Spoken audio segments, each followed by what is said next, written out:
मध्य प्रदेश की राज्यसभा सियासत में बड़ा तनाज़ा खड़ा हो गया है। तेलंगाना कांग्रेस की इंचार्ज मीनाक्षी नटराजन की राज्यसभा नामजदगी को इलेक्शन कमीशन के रिटर्निंग ऑफिसर ने मुस्तरद कर दिया है, जिसके बाद कांग्रेस ने बीजेपी पर जमहूरियत का गला घोंटने और सीट चोरी करने का इल्ज़ाम आयद किया है।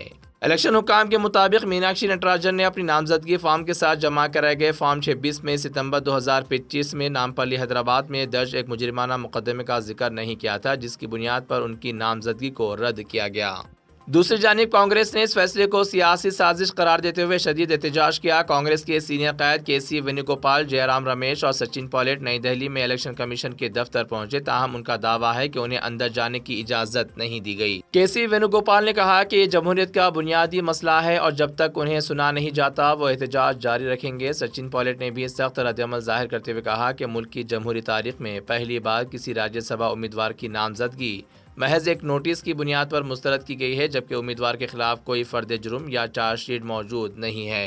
हैदराबाद से रद्दअमल देते हुए तेलंगाना के चीफ मिनिस्टर रेवंत रेड्डी ने इस फैसले को जमहूरियत पर हमला करार दिया। उन्होंने कहा कि बीजेपी ने पहले वोट चोरी और इलेक्टोरल बॉन्ड्स स्कैंडल के जरिए जमहूरी निजाम को नुकसान पहुंचाया और अब सीट चोरी पर उतर आई है। रेवंत रेड्डी ने वाजे किया कि मीनाक्षी नटराजन के खिलाफ तेलंगाना में कोई मुजरिमाना मुकदमा मौजूद नहीं है और चूंकि बीजेपी इंतखाबी मैदान में कामयाबी हासिल नहीं कर सकती थी, इसलिए साजिश के जरिए नामजदगी मुस्तरद करवाई गई। उन्होंने ऐलान किया कि कांग्रेस फौरी तौर पर अदालत से रुजू करेगी और इंसाफ मिलने तक कानूनी जंग जारी रखेगी। वाज़ेह रहे कि इस मामले की बुनियाद फॉर्म 26 में दी जाने वाली मालूमात हैं, जिसमें उम्मीदवारों को अपनी जायदाद, वाजिबात, तालीमी काबिलियत और मुजरिमाना मुकदमात की तफसीलात हल्फा तौर पर दर्ज करना जरूरी होता है। बीजेपी उम्मीदवार महेश केवत और उनके वकील संकेत गुप्ता ने एतराज़ दायर करते हुए इल्जाम लगाया था कि मीनाक्षी नटराजन ने तेलंगाना में जारी एक कानूनी मामले की तफसीलात छुपाई हैं।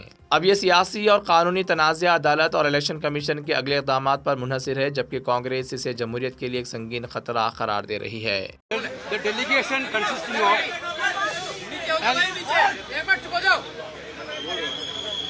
an Indian National Congress high-level delegation consisting of Abhishek Manu Singhvi ji and Vivek Thanka ji, Jandeep Singh Surjewala ji, Jairam Ramesh ji, Deebadas Munshi ji, Bhupesh Baghel ji, Meenakshi Natarajan ji and myself met Chief Election Commissioner and other commissioners, and we had a detailed discussion with facts and figures with the Election Commission of India.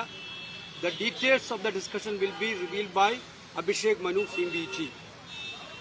दोस्तों, मैं बहुत संक्षिप्त में बोलूँगा, अंग्रेजी और हिंदी में।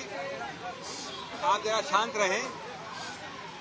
जैसा कि वेणुगोपाल जी ने बताया, हमने विस्तृत रूप से डेलीगेशन ने उनके समक्ष ये मुद्दे रखे।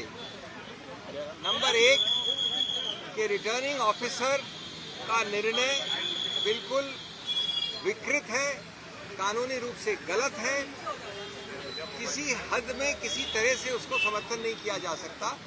वो 2+2 को 5 लिखने जैसा नहीं, बल्कि 2+2 को 7 लिखने जैसा गलत निर्णय है। इसके कारण बड़े सरल हैं। एक आधार पर मिस मीनाक्षी नटराजन को आरओ ने निरस्त कर दिया उनके नॉमिनेशन पेपर को। वो आधार था ये गलतफहमी कि कोई क्रिमिनल केस जो इनके विरुद्ध पेंडिंग है उसका इन्होंने खुलासा अपने फॉर्म में नहीं किया। मजे की बात यह है कि कोई भी क्रिमिनल केस ऐसा नहीं है जो कानून में एग्जिस्ट करता है, स्थित है, जिसका वो खुलासा कर सकती थी। कोई नहीं है। एक नोटिस आया है कोर्ट से कि आप आइए और बताइए कि हम कॉग्निजेंस इस केस का लें कि नहीं लें। ये पहली कक्षा का कानूनी विद्यार्थी जानता है कि कॉग्निजेंस यानी संज्ञान लेना एक प्राथमिक स्टेज होती है मैजिस्ट्रेट द्वारा, और वो इसलिए ली जाती है कि मैं ये निर्णय करूं कि ये केस आगे चलना चाहिए कि नहीं। बिना कॉग्निजेंस के कोई भी क्रिमिनल केस जन्मता ही नहीं है, क्रिएट ही नहीं होता है। अब मजे की बात यह है कि जो इलेक्शन कानून है, जो चुनाव आयोग का कानून है, जिसमें ये खुलासा की उत्तरदायित्व है, उसमें लिखा है स्पष्ट कि आपको सिर्फ वो वाला खुलासा करना है जिसमें अपराध अगर प्रूव हो तो दंड 2 वर्ष से ज्यादा हो और जिसमें चार्जेस फ्रेम हो चुके हो। ये कानून में लिखा है सेक्शन 33A में, जो हमको पढ़ने की आवश्यकता नहीं है, उसका उत्तरदायित्व, उसका कर्तव्य है आरओ को देखने की।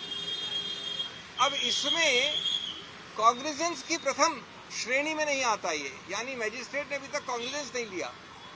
अगर और जब वो उनको सुनने के बाद, मिस मीनाक्षी नटराजन को सुनने के बाद कॉग्निजेंस लेंगे, संज्ञान लेंगे, उसके बाद तहकीकात होगी, तहकीकात के बाद चार्जशीट होगी अगर हुई, और चार्जशीट के बाद चार्जेस फ्रेम होंगे। यानी 3 आगे के अभी तक हिस्से बचे हैं। प्राथमिक हिस्सा संज्ञान का नहीं हुआ और आरओ ने मान लिया कि ये एक क्रिमिनल केस पेंडिंग है। ये जैसा मैंने कहा 2+2 को 7 लिखने वाली गलती है।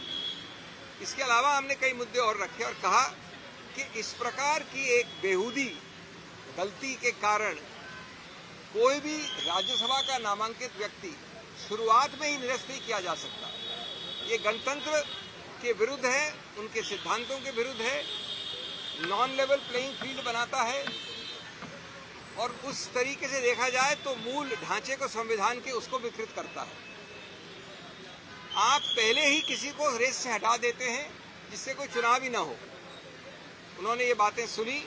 मज़ीद खबरों के लिए हमारे चैनल मुंसिफ न्यूज़ 24/7 को देखते रहिए। अगर वीडियो अच्छी लगी तो लाइक करें, शेयर करें और चैनल को सब्सक्राइब करें।